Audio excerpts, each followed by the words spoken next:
Welcome back. Day 9 of our 30 for 30 conversations, and we've been excited all weekend because we're here with the great Cris Tovani.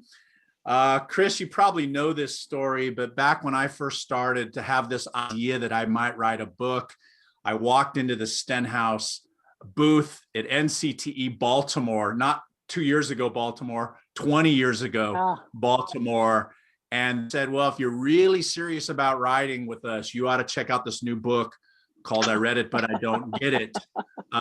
And you see all the Post-it notes in it from, can you believe it? It's been over 20 years since this groundbreaking, really, this book really made a huge splash. And then I remember when I started writing, they said, well, why don't you meet Cris? And I was all, I get to meet her, because you were so, it made a big splash at that time. And that was the beginning of a very long friendship, and just your warmth and your graciousness I'll always remember that. And so here we are 20 years later, second book. Do I really have to teach reading? Third book, right? So what? Oh, this is the fourth book. How did you get it wrong? So what do they really know? Then you wrote one of those, not this, but that, or co-wrote that, No More Telling is Teaching, which I couldn't find. I'm sure I've given it to somebody. And so you have been part of the national dialogue for over 20 years. And we're so excited today to talk a little bit about your brand new book, Why Do I Have to Read This? So okay, now before you go with this first question, you didn't give me a chance to say, Cris, do you remember? Because I couldn't find it. There is a newspaper photograph of the two of us, the very first time you presented in my town, right? And there we are. They took a photo, put it in our local newspaper. Cris Tovani was here to talk about reading, but I couldn't find it. It's upstairs in a file, and I was like, I'm going to show that today. So I feel like I've been listening and learning from you for decades. You've had such an impact on my teaching. So I just thank you for joining us. It's really a thrill. Well, thanks for having me. I'm humbled by those comments. And I go to your work as well, both of you, and thank you for the work that you're doing. And these 30-30 talks are awesome. Just such a perfect little nudge for all of us to keep going with our own learning. It really is our intention today to let you talk. But I would talking too much, really. I would say, in looking at your book, and I've read you, and I really love it. I mean, when your book came out, I was super excited. The idea that you have sort of runs through the book that kids come to us wearing masks. And it's really important from a teaching point of view to recognize that. Could you talk a little bit about where that came from? Sort of for anybody who has not yet read the book, how that centers your book a little bit? It's kind of serendipitous too, because I turned the book in before COVID happened. And so the whole thing with masks was kind of eerie. But years ago, one of the books that my students used to love to read was a book by Nikki Grimes called The Bronx Masquerade. Mm-hmm. And that book always stuck with me. How teenagers will come to class wearing a certain mask. And I didn't want to stigmatize a kid that, he's the angry kid or he's the funny kid and so I started thinking about like the role of masks and the purposes that they serve and how they protect us and how they kind of help us get through things, but that they're removable.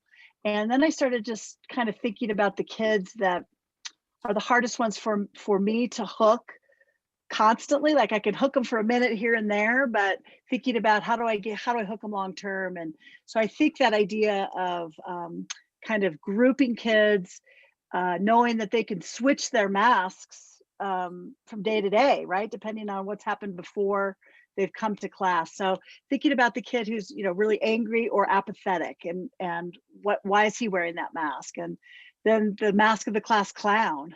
How is that protecting him? And then the mask of, the kid who just is trying to graduate, or Miss AP students, so that mask of minimal effort, just trying to get through. And then that last one, thinking about kids who are just trying to be invisible, just sort of the mask of invisibility. And it was really interesting, thanks to my instructional coach, Sam Bennett, and very good friend. She and I have been in so many classrooms together where she's just scripted everything I've said and everything students have said, really kind of gave us some notes to look at, to notice patterns and thinking about, okay, well, how'd you hook this kid? And what'd you do to hook this kid? And so I think that's where those CYA strategies came in.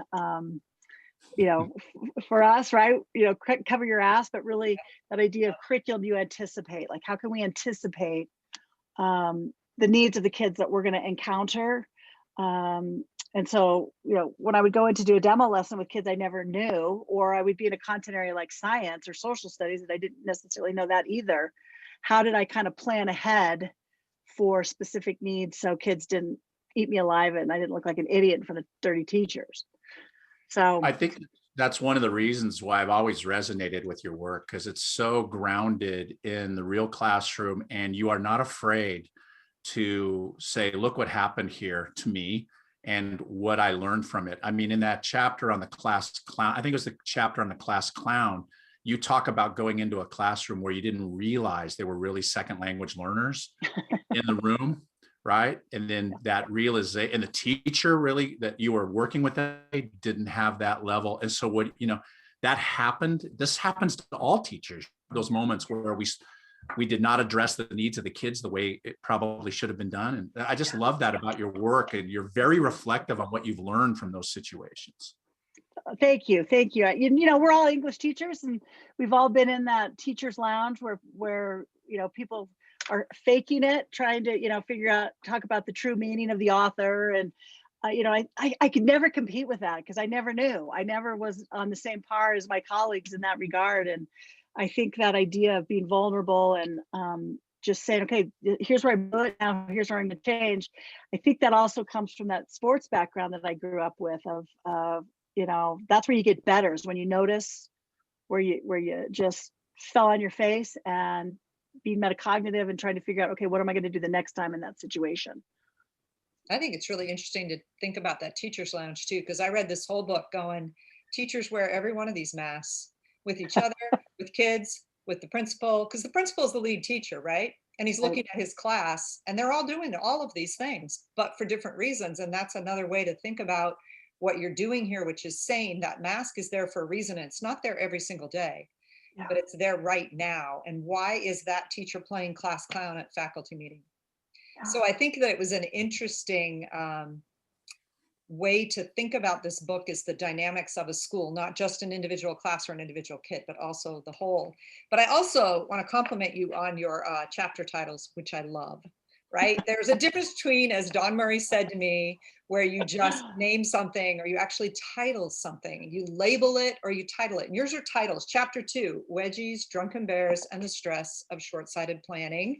Probably one of the most vulnerable chapters I've read in a while from a teacher, the interchange between you and Sam when she comes to observe you. And I feel like, I think that you and Sam have this long-term partnership, which Kelly and I now have. And it has been so valuable to me to always have someone that I'm knocking things around with. And I just wanted you to talk a little bit about, like, what's it meant to do so many things with Sam by your side? Yeah, it's, you know, and it kind of happened by accident. When I read it came out, principals were sending people, the PEBC, that nonprofit I worked for at the time, was sending people to my classroom. And I needed somebody to help facilitate it. And Sam was the best facilitator, but she was young. She's a lot younger than I am. And I remember introducing her to this group of high school teachers who were kind of crotchety. They didn't want to be there. And so I was trying to give her credibility. And I said, you know, written these 2 books, and I really would love you to listen to Sam. She's my instructional coach. You know, just kind of thinking that would boost her a little bit, not having any desire for her to be my instructional coach. Yet she took that to heart and thought, okay, gosh, you know, if she's calling me her coach, I've got to be of service. And there were some tenuous times in our relationship. I think the one that I write about in the book was probably the worst, for sure. But I think when things started to shift was when she started to become vulnerable as well, and sort of redefining that definition of what a coach is. It's not she's not coming in to fix me, but together, what do we want to study? And here's what she is struggling with, and here's what she's trying to figure out. And I think at that point, that's when it really became this partnership where we were working shoulder to shoulder, as opposed to, her coming in and trying to fix things that weren't working in the room. It's a great outfit. It's fascinating, though, that the anecdote you do tell in the book is when she observes you in two different classrooms. Yeah.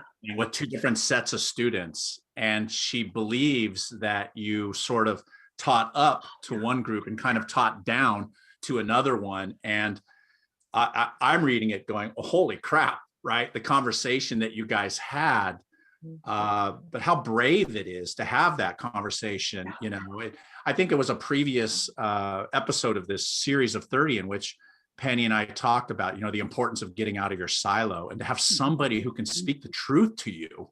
Yeah. Right. And here's Cris Tovani, who's, Cris Tovani. And yet you have somebody who says, you could get better by doing X. Yeah. When she accused me of a civil rights violation, it still makes me cringe.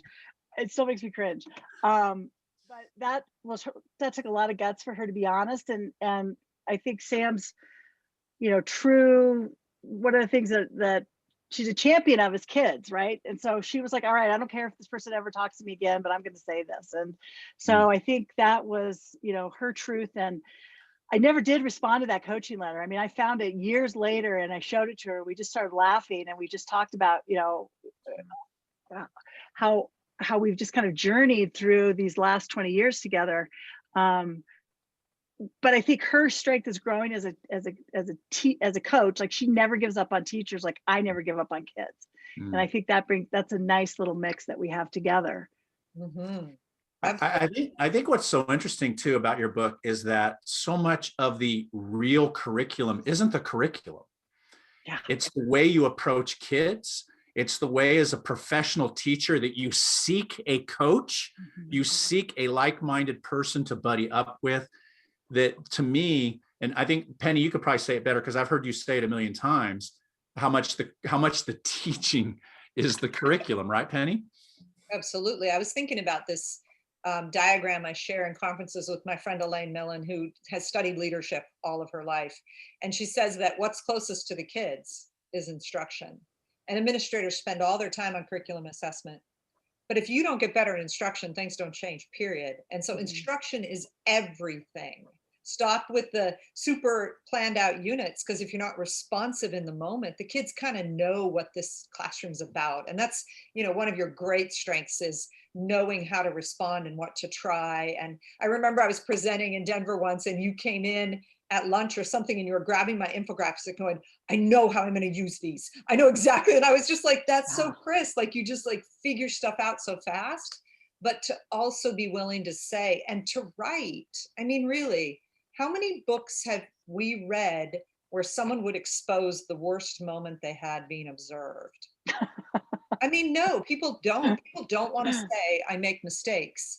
And I hate being introduced as an expert because I'll never be expert at teaching. Teaching is going to kick my ass every year, right? I'm going to have moments when I'm like, and I loved how you named, I wasn't as prepared as I should have been. We've all had those moments. And that vulnerability is what we crave in relationships with other teachers, be they famous or the person next door. Because if the person next door is always wearing a mask, I'm not going to tell them what I'm struggling with.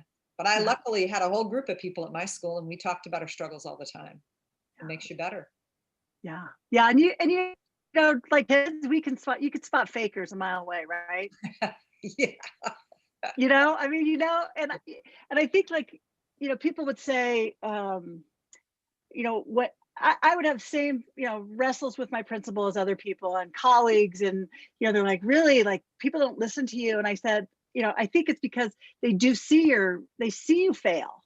And so to act like you're not failing is like telling your, dental hygienist that you're flossing when you're not. Like, they can tell. They just, right? It's like, don't do it. Everybody knows. So plus it takes the pressure off, I think. I think it takes the pressure off trying to be perfect, which, I think sometimes people think we are, and we are. We struggle. Penny, you said that beautifully. Mm. So I didn't mean to imply that the book is entirely philosophical. There certainly are some very practical ways in the book to get kids to move beyond the mask, to address their, once you have identified who they are and what their needs are. You know, you and Sam are really good about, okay, so here's how you might approach that kind of kid. I've always really loved the practicality of your work. I think it speaks to teachers. I don't know. I didn't note the starting time, but I'm wondering, Penny, if we should head into our No, we have lightning one round. really important question left that is mine. So of course you Go for forgot it. Really? Well, I thought it was a lightning round question, but go No, ahead. my question was, we've been asking people who've been in this for a while, if you could go back and revise something about your work, what would it be? You've written so many books, but what are you thinking about that's revised in your own mind? Well, you know, I think I talk a little bit about it in this new book. For years, I taught strategies in isolation. I taught them as the tools to get unstuck, but I didn't give kids the opportunity to do real work with those tools. And so kids would do things for me because they, you know, liked me, but there was always some kids that were like, nah, I don't like you that much, I'm not gonna do it. Once I started, I think, planning units around compelling topics that would cradle the standards, I could hook those kids in as well. I think strategies in and of themselves is not enough. It's not good enough. So I wasted a lot of years in high school just you know, resting on those laurels. That's powerful. Thank you. I think you do say it in the book.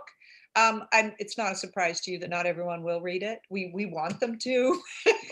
So that's kind of why I wanted you to name it, because I think there is a push or a big old play in our work right now that says strategies are everything. I got to teach strategies. When are you teaching these strategies? And I really don't believe that outside of a deep, compelling context, kids learn them at all or use them. Yeah. So, Yeah. I think it's a good selling tactic, right? totally. Because it looks like, oh, this will work. Yeah. I've got a daughter who is a second-year teacher, and she'll be going back in the classroom for the first time in a year pretty soon. She does not need more strategies. She's got a gazillion, but she needs to learn how to work with kids. Yeah. Well, she's got the best around as a mom to teach her. I So don't know, you know, moms and daughters, sometimes she don't want to listen to me. I can relate.